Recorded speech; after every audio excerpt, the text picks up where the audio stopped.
columna, entonces estaríamos como en el caso, por ejemplo, de un nudo. ¿Eh? Estos nudos que están acá, que concurren en esta cruz, acá en este nudo, también están empotradas las barras. ¿No? Pero fíjense ustedes que en este caso, las barras, cuando están solicitadas, pueden girar. Están empotradas, pero giran. ¿Se dan cuenta? Porque sufren deformación en la barra. ¿Se dan cuenta? Porque tienen la misma rigidez. Al tener la misma rigidez, evidentemente, que este nudo va a rotar, va a girar. ¿No? La condición de empotramiento a la que yo me refiero es esta, en la que la barra no puede girar porque está empotrada de forma sólida. ¿No? Para que eso ocurra, la condición de empotramiento sería esta que está acá. Esta sería la condición de empotramiento. La condición de empotramiento sería esta. Que la rigidez de la columna, de la viga de fundación sea superior al de la columna. ¿Sí? Si no, simplemente sería un nudo estructural sencillo, como cualquiera que se genera en una estructura porticada. ¿Vamos? Y bueno, la premisa que damos es esta, que la rigidez de la columna, de la viga de fundación, sea 2 o 3 veces mayor que el del elemento que se empotra, que en este caso son las columnas. Entonces, en este caso, cuando la rigidez de la viga es 2 o 3 veces más grande que la rigidez de la columna, entonces podemos considerar entonces que el empotramiento es empotramiento perfecto.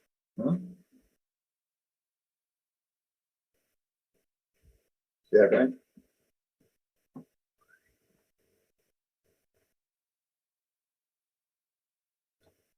Y bueno, también he tenido la necesidad de definir qué es lo que es la rigidez. La rigidez es la razón entre el momento de inercia de la sección y la longitud de la barra. ¿Eso lo sabían ustedes? ¿Lo tenían claro? Lo he escrito acá porque muchas veces me he encontrado con que no entendemos bien qué es lo que es rigidez.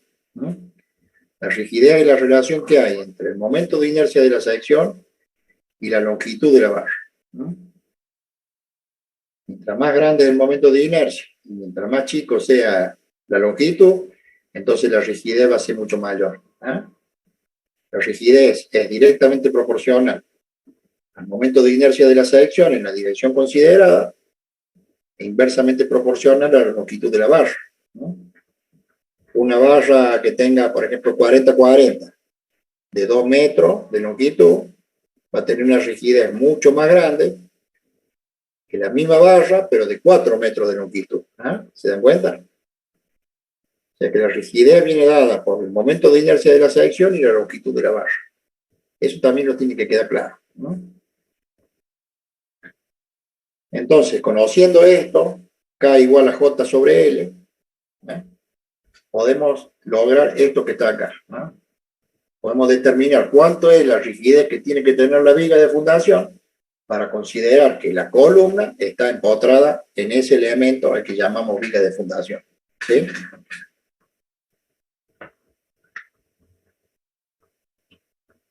¿Alguien no entendió eso? Me preguntan, volvemos sobre el tema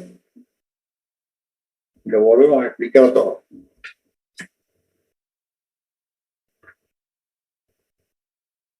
¿Saben qué estaba pensando el otro día? Que la estática no existe, nos han engañado. Nos han engañado con el tema de la estática. Nosotros estudiamos estática en la facultad, pero resulta ser que la estática no existe. ¿Sabían eso ustedes? ¿Por qué no existe, profe?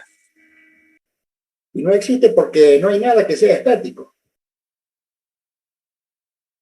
No hay nada que sea estático. Imagínense ustedes que nosotros en este momento estamos girando a una velocidad de más o menos 1500 kilómetros por hora en la superficie del planeta. En el Ecuador la velocidad tangencial es de 1800 kilómetros por hora. ¿Se dan cuenta? Y ni que hablar de a qué velocidad gira el planeta alrededor del Sol. Ni que hablar de cuánto gira nuestro sistema solar alrededor de la galaxia. ¿Se da cuenta? Tuvo que venir Einstein en el año 1900 más o menos a decirnos que la estática no existe, lo que existe es la dinámica. ¿Ah? Existe la dinámica. Por eso es que después él elabora toda su teoría, todas sus ecuaciones y todas las soluciones que le ha dado a los problemas de la física en función de la inercia. ¿Eh? Empezó a hablar de inercia, ¿eh? de masas inerciales. ¿Eh? Y todo eso en movimiento, imagínense ustedes.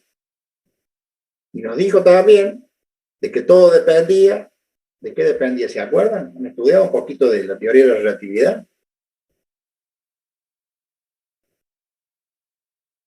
Que todo es relativo ¿a qué?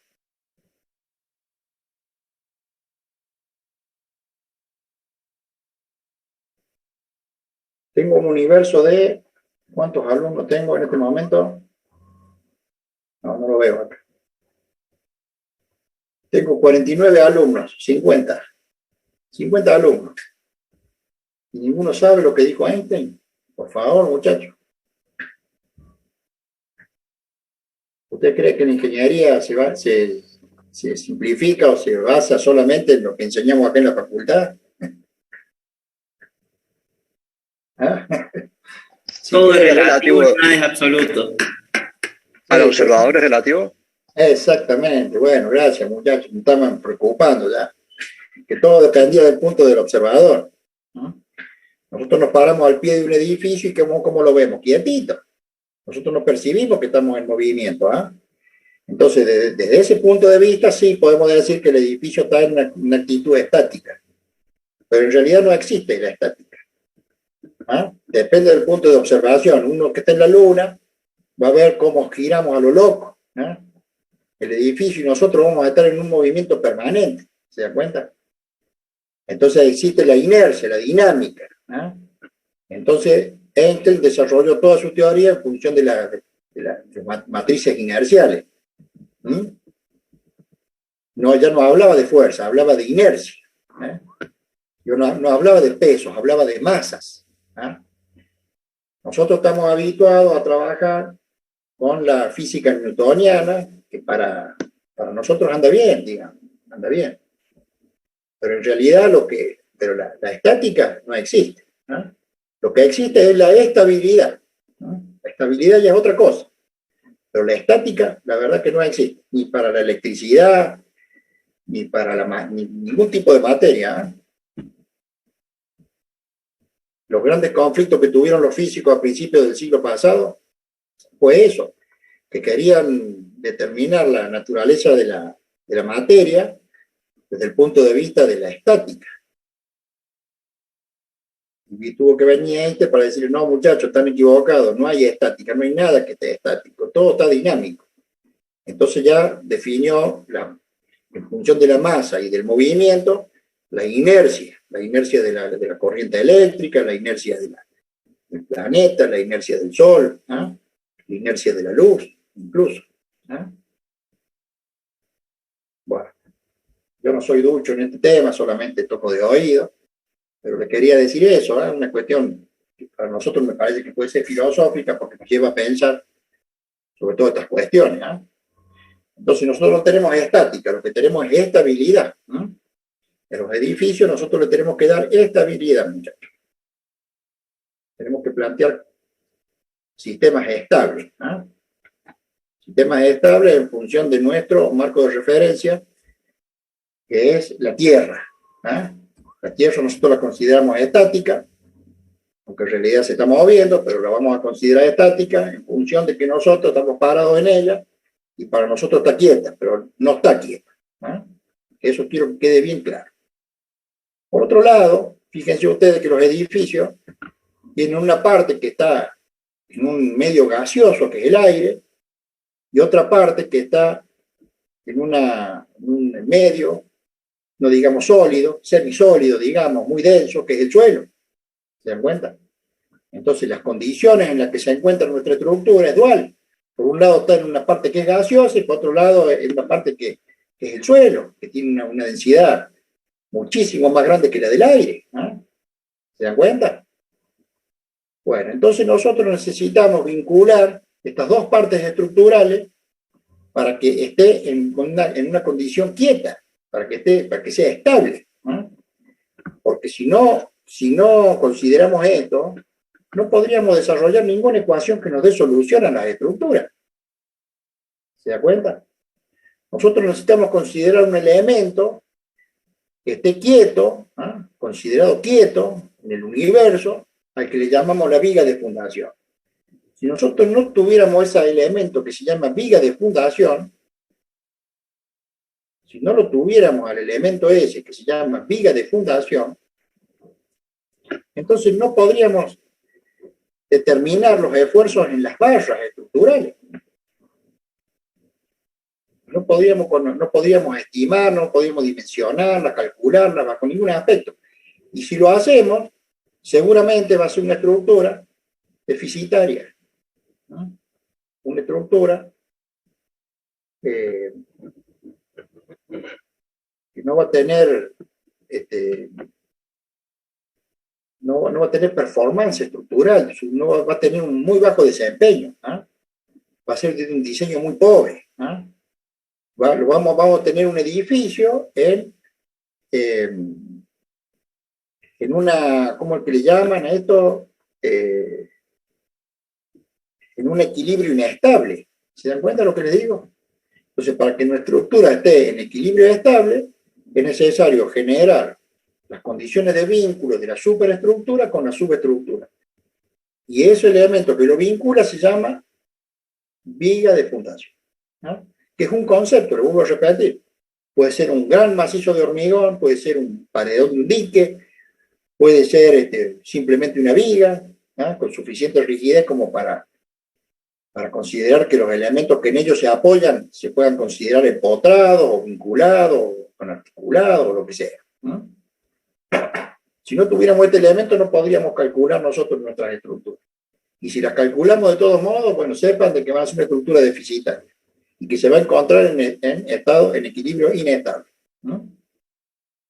¿Sí? Bueno.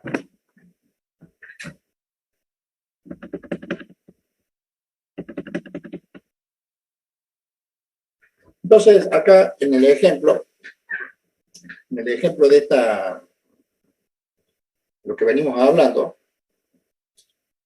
nosotros tenemos que definir la viga de fundación, le tenemos que dar dimensiones para considerar que la columna C se encuentra empotrada, ¿eh? Porque esa es la condición con la que nosotros hemos impuesto como condición de borde para el cálculo de la estructura, ¿eh? Entonces, si esta columna tiene que estar empotrada, entonces la viga de fundación tiene que tener unas dimensiones tales que satisfagan esa relación que habíamos dicho, ¿eh? Que sea 2 o 3 veces superior su rigidez a la rigidez de la columna, ¿no? Bueno, acá hay un desarrollo numérico, ¿no? En el que se llegó a la conclusión, ¿no es cierto?, de que la viga de fundación tiene que tener una altura, si hemos fijado un ancho de 0,30 metros, creo que por acá habíamos fijado 30 centímetros de ancho, le teníamos que dar 86 centímetros de altura, ¿eh? Para que la rigidez de esa sección, ¿no?, de esta barra, la rigidez de esta barra, sea 2 o 3 veces superior a la rigidez de esta otra, ¿eh?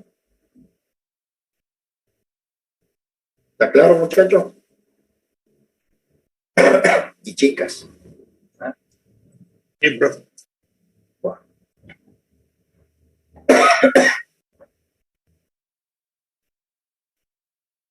Bueno, este sería el caso de una columna medianera, ¿no?, en el que todo el momento de empotramiento de esta barra tiene que ser absorbido por esta viga de fundación, este primer tramo de la viga de fundación, ¿eh? Pero cuando se trata de una columna intermedia, como este caso, por ejemplo, ¿eh?, el momento de empotramiento de esta columna se va a repartir en el nudo de la viga de fundación, y si las longitudes y las dimensiones de esta viga de fundación, ¿no es cierto?, hasta llegar al otro elemento, ¿no?, donde se vincula, son parecidos, longitudes parecidas. Entonces, el momento reactivo de la viga de fundación, debido al momento de empotramiento de la columna, iba a valer la mitad, ¿no? Aproximadamente, ¿no? Y en ese caso, en este tramo de viga que está acá, tranquilamente nosotros podríamos decir que la rigidez de la viga de fundación tiene que ser mayor o igual a 1,5 veces la rigidez de la columna, ¿eh? O sea, un poquito más grande, ¿sí? De todo modo, la rigidez de la viga de fundación, y por una razón constructiva, de facilidad de armado y todo lo demás, es conveniente que la viga de fundación tenga una dimensión homogénea, ¿eh? A menos que no nos convenga, desde cualquier punto de vista, económico, técnico, etc. Pero por lo general se elige una dimensión de la viga de fundación que satisfaga la condición de empotramiento tanto a las columnas medianeras, por ejemplo, como a las columnas centrales de un edificio. ¿Sí?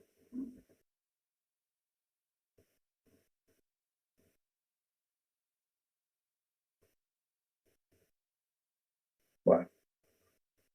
Y acá estamos graficando nosotros un sistema de vinculación con el suelo a través de la viga de fundación de la superestructura, ¿eh? Estas son columnas que están en el medio gaseoso, ¿eh? Superior, digamos, de la superestructura. Pero hay que considerar también de que los elementos de fundación, que pueden ser pilotes, que pueden ser zapatas, va a haber columnas de fundación y zapatas, o pilotes, ¿eh? Esos elementos de fundación también se encuentran en la viga de fundación, ¿eh? O sea que no es solamente el momento de la superestructura, sino también los momentos provocados por la subestructura, ¿eh? La subestructura también, cuando recibe empujes horizontales, ¿eh? Se engendran momentos solicitantes que tienen que ser absorbidos por la viga de fundación, ¿no? Esta viga de fundación tiene que ser tan rígida que podamos considerar, ¿eh? Escuchen bien, podamos considerar que los momentos que se engendran en la superestructura son absorbidos, estoy diciendo considerar, no digo que vaya a ser real eso, pero vamos a considerar que esta viga de fundación es tan rígida, ¿cierto?, que los momentos que se generan en la superestructura sean absorbidos por la viga de fundación, al igual que los momentos que se engendran en la subestructura, ¿no? De forma tal de que en este nudo, por ejemplo, en este nudo que está acá, los momentos de la superestructura no se transmitan a la subestructura. Y los momentos de la subestructura no se transmitan hacia la superestructura. ¿Se dan cuenta? Es como que todos los esfuerzos mueren acá, en la viga de fundación. Son absorbidos por la viga de fundación. Por eso esta viga de fundación tiene que ser suficientemente rígida que satisfaga la condición de empotramiento tanto de los elementos de la superestructura como los de la subestructura, que acá no están dibujados, ¿eh? Pero eso quiero que quede claro, ¿eh? La viga de fundación es tanto para el edificio en altura como el edificio en profundidad. ¿Se entendió? ¿Eh? Sí, profe. Bueno. Imagínense ustedes que generar una articulación de un pilote o de una columna de fundación es medio difícil, ¿eh? Querer hacer una articulación de una columna de fundación me parece casi imposible.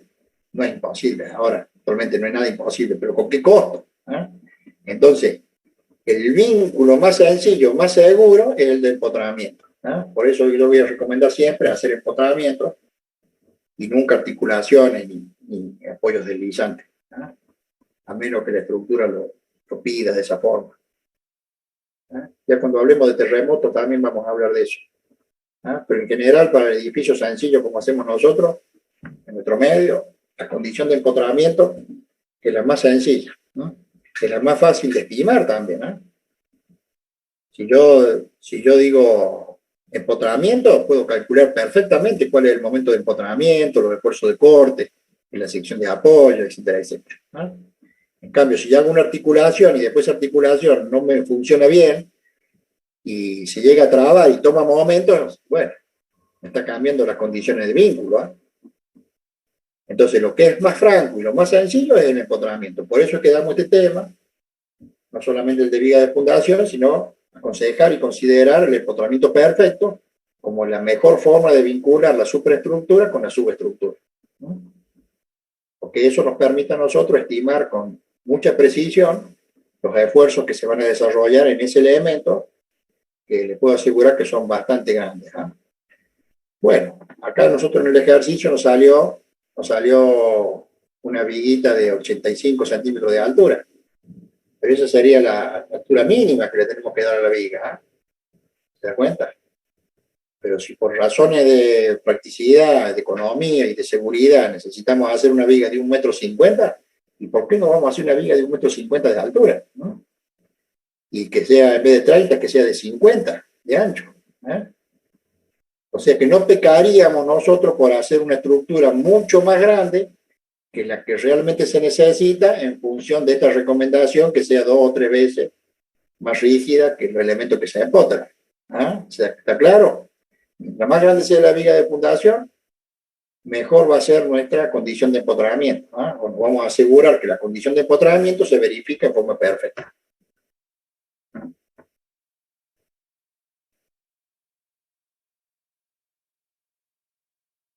¿Sí? Bueno, en este caso nosotros hemos considerado la rigidez, pero desde el punto de vista de la solicitación de flexión. Por eso es que hablamos de rigidez a la flexión. Rigidez a la flexión. ¿Eh? ¿Está claro? Y acá propusimos un ejercicio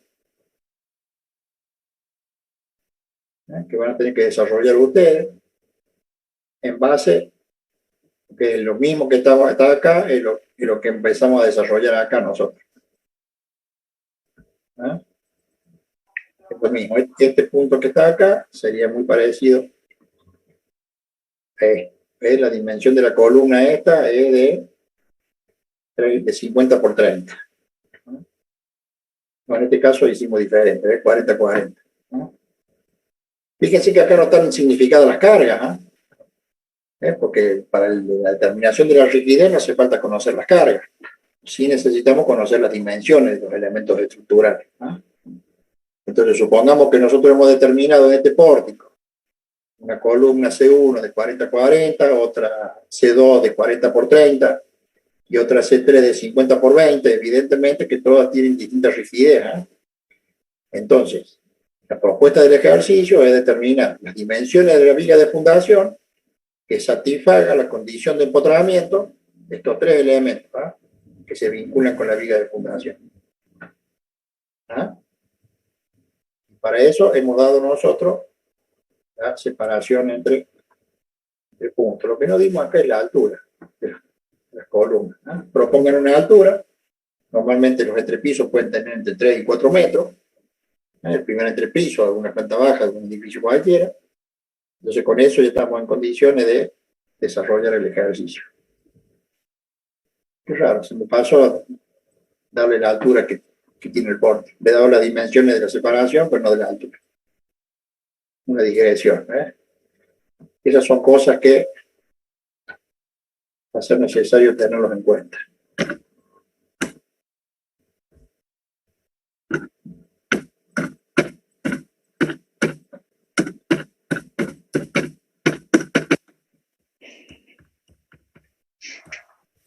¿Alguna pregunta, muchachos?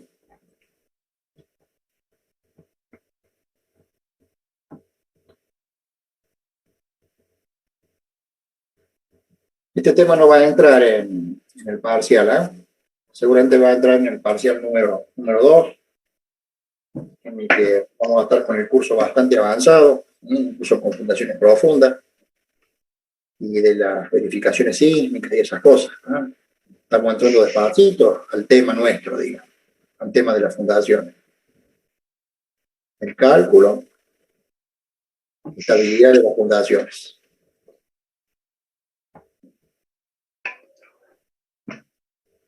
Este ejercicio, esto que está acá, fue para el año pasado, esto está en rojo, no lo tengan en cuenta. Creo que no va a entrar en el ejercicio en el parcial.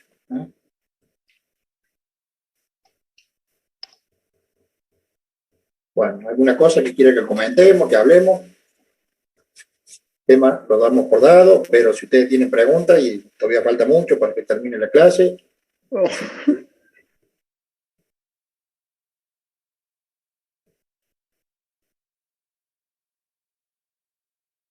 ¿No hay preguntas, muchachos?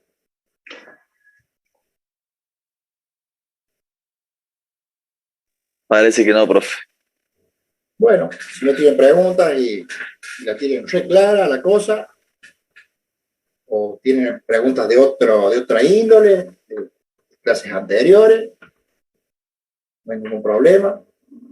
Pero si no hay preguntas, ya cerramos el aula. Como me digan, si alguien se quiere quedar conversando conmigo, no tengo problema.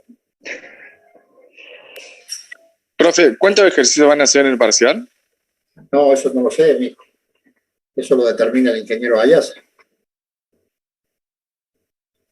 Ah, bueno, gracias. Él le va a dar seguramente, bueno, como ustedes saben, nuestras clases son teórico-prácticas, ¿no? Seguramente le va a hacer preguntas teóricas y prácticas. Nosotros no hacemos diferencia entre la teoría y la práctica, es prácticamente lo mismo, ¿no? Lo mismo. Damos las bases y los ejercicios. Sí, profe, de hecho del ejercicio que usted repasó hoy de Zapata con excentricidad, nosotros ya tuvimos que entregar por la UB un trabajo práctico. Bueno, son los trabajos prácticos que pide el ingeniero seguramente, pero ahora van a entrar en el parcial. No, sí. Estoy seguro de que el ingeniero le ha dado más o menos lo mismo. O como le digo, de repente el ingeniero puede tener otro criterio, y ustedes lo van a resolver como con el criterio que adopten, con el mío, con el que tenga el ingeniero, si es que ha habido diferencias, no habría problema. Acá de lo que se trata es que ustedes hayan entendido la problemática de la zapata excéntrica, por un lado, y por otro lado que desarrollen el criterio, de cómo tenemos que manejarlo en el diseño de las estructuras. Otros años, cuando era presencial, proponíamos un trabajo práctico final, digamos, como una especie de tesis de esta materia, que consistía en un trabajo de grupo, en el desarrollo de la fundación de un edificio. Entonces les pedíamos que nos trajeran un plano de un edificio real, o proyectado, digamos, y entonces de entrada nomás, desde la primera clase, segunda clase, cuando nos traían los planos, entonces ahí empezábamos a enseñarles el diseño estructural, el planteo del diseño, dónde van las columnas, dónde conviene que estén. Y bueno, resultaba que algunos alumnos metían columnas a lo loco, un bosque de columnas. Entonces la tarea nuestra era ir guiándolo y ver que podíamos hacer un diseño más geométrico, más reticulado o cuadriculado, digamos, estructuras más regulares, con menos columnas, para simplificar los cálculos, para optimizar las dimensiones seccionales, etc. Y una vez que los chicos aprendían a diseñar la estructura, pasábamos ya a los cálculos propiamente dichos, estimar las cargas de todas las columnas del edificio. Y cuando tenían resuelto eso, entonces le empezábamos a dar, por ejemplo, bueno, vos calculame una zapata de esta columna, calculame una zapata excéntrica, calculame una zapata centrada de esta otra columna. Y así le íbamos dando trabajos prácticos individuales y grupales. Y terminaba el año, la verdad que muy enriquecidos los chicos, los alumnos, ustedes, porque habían visto cómo se trabajaba en un desarrollo estructural de un edificio real, ¿no? Porque hasta esta materia que es netamente práctica, ustedes han visto mucha teoría, han visto mucha estabilidad, resistencia de materiales y todas esas cosas, pero nunca habían visto cómo se encara el proyecto general de un edificio, el cálculo de estructura, diseño y cálculo de una estructura. Capaz que ustedes están muy duchos en cálculo, pero no están duchos en diseño. Por eso que en otra materia le dábamos mucho énfasis al tema del diseño de la estructura. Porque si no tenemos un diseño no podemos calcular. ¿Se dan cuenta? Y aprendían también a calcular, a estimar las cargas. Ustedes estaban acostumbrados a que calculen esta viga con 2 toneladas por metro, supongamos. Pero resulta ser que el cálculo de esa viga es muy sencillo. Lo que no es sencillo es estimar la sobrecarga esa de 2 toneladas por metro. ¿De dónde sale? ¿eh? O sea, hacer el análisis estructural muchas veces es lo que por ahí estamos medio deficitarios, ¿eh? Por eso hacíamos mucho hincapié en el diseño de las estructuras, en la estimación de las cargas estructurales y por último el cálculo, ¿eh? Y por supuesto que después nos dedicábamos a la parte de la fundación, no estudiábamos la superestructura, estudiábamos la estructura de fundación, la subestructura, ¿no? A partir de la viga de fundación para abajo, ¿no? Ya sea con pilotes o con zapatas, ¿no? Las zapatas incluyen la columna de fundación, ¿no? La columna de la subestructura. ¿Se da cuenta? Pero desgraciadamente estos últimos años no hemos podido hacer eso, ¿no? No hemos podido ejercitarnos en el diseño de las estructuras, cosa que a mí me causa mucha pena, ¿no? Mucha pena porque no son muchas materias en las que ustedes se pueden ejercitar en una cosa realista, ¿no? Que les sirve después para todo tipo de estructuras, no solamente para cálculo de estructuras aporticadas, sino para todo tipo de estructuras. Hablemos de puentes, diques, caminos, lo que sea, ¿no? Lo que sea. Lo importante es que se ejerciten ustedes en el diseño y adquieran criterios, ¿no? ¿Sí? Y los cálculos y todas estas otras cosas son las herramientas con las que después nos vamos a manejar para llevar adelante todo tipo de obras, ¿no? Es desarrollar criterios, muchachos. Criterios. Conocimiento suficiente como para después aplicar los criterios de forma correcta. Pero no podemos hacer eso. Este tipo así, en esta forma de dar las clases, imposible que yo los pueda guiar en el diseño de una estructura de un edificio, cualquiera, ¿no? No sé, qué sé yo, por ahí se me ocurría, mi imaginación, no sé si estará bien, invitarlos, que nos juntemos acá en mi casa, presencial, y charlemos sobre lo que ustedes necesiten, en fin, hablar de bueyes perdidos, o lo que quieran, no tengo ningún problema, acá pueden venir, si nos ponemos de acuerdo, pueden venir a charlar conmigo, y hablar del ejercicio de la profesión,